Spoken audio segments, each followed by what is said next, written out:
Aquí, en el claroscuro del arte outsider, para un encuentro con un lugar de locura extraordinaria. Es la colección más grande del mundo, creada entre 1920 y 1921, la colección Prinzhorn.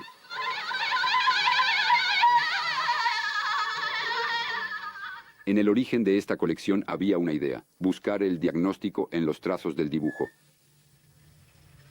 Y un hombre, el doctor Hans Prinzhorn. Resultó que el doctor Prinzhorn era un amante del arte de vanguardia, apasionado por el arte, y para él fue un descubrimiento impactante esta colección del hospital. La desarrolló de inmediato, se volvió un reflejo en él buscar obras. Contactó a colegas de toda Europa, Suiza, Alemania, Italia, etc. Hizo traer dibujos, enviaba material para que colegas en otros hospitales hicieran dibujar a pacientes. Y se desvió de su trayectoria, y se interesó como amante del arte en estas obras. Y finalmente, creó una gran galería de la locura. Me refiero a un museo de la locura creativa.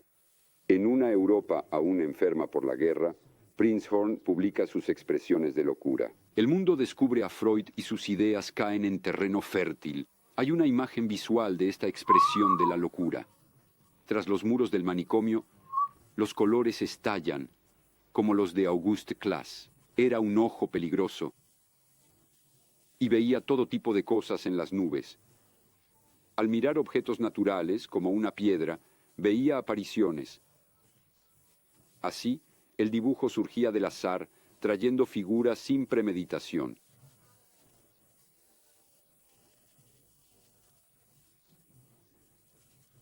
Ya era una técnica muy moderna. Klee solo desarrollará motivos y descubrirá figuras al dibujar, aceptándolas y elaborándolas.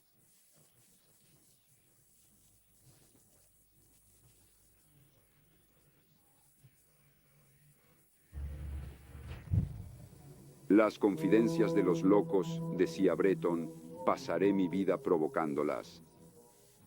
Tras estas palabras está la fascinación que las imágenes de Heidelberg causarán en los surrealistas. Max Ernst, para empezar, lo descubrió con gran júbilo. Paul Leclerc también. De inmediato enviaron copias a sus amigos artistas en París, es decir, a Breton, Éluard, etc. El libro se difundió rápidamente. Y sí, cuando le decían a Klee que hacía dibujos de locos, él respondía: ojalá alcanzara el nivel de mis modelos de Heidelberg. Curioso viaje por el siglo, mientras la Alemania nazi mataba en asilos y quemaba obras de sus desviados, la colección Prinzhorn escapó. Los locos servirían a la propaganda nazi para estigmatizar el arte degenerado.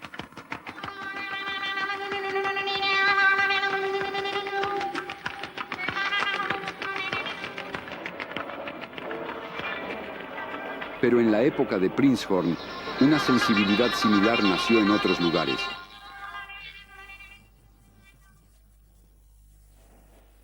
Aquí, en el hospital psiquiátrico Waldau en Berna.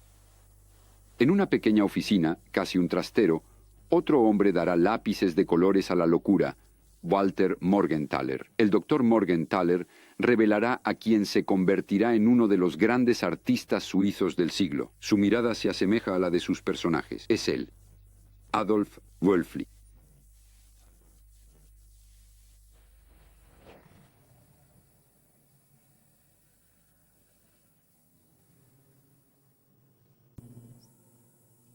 Así es.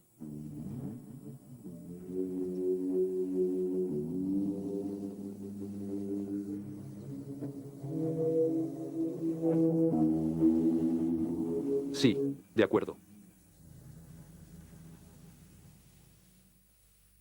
Príncipe Horn, Morgenthaler. ¿Es posible hallar en estos pasillos muertos, tras estas ventanas ciegas, el secreto de una pintura deslumbrante?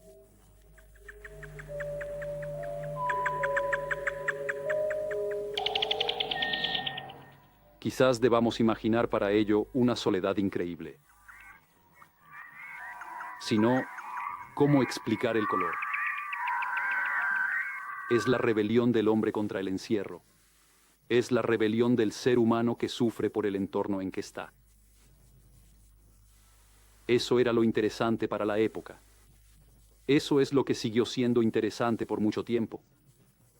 Hoy, cuando alguien que sufre se expresa desde ese dolor y manifiesta su deseo de ser humano, a pesar de todo, el psiquiátrico de inicios de siglo, un lugar de detención cruel, era como un campo de concentración, seguro, a principios de siglo, digo.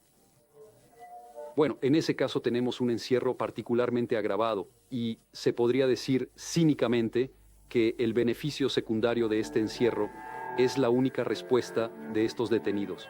Es una respuesta simbólica y cuando empiezan a ser creativos y a expresarse así en la pantalla imaginaria que representan las pocas hojas que pudieron conseguir, los escasos materiales gráficos, entonces tenemos la creación artística en su mayor intensidad y en su mayor singularidad.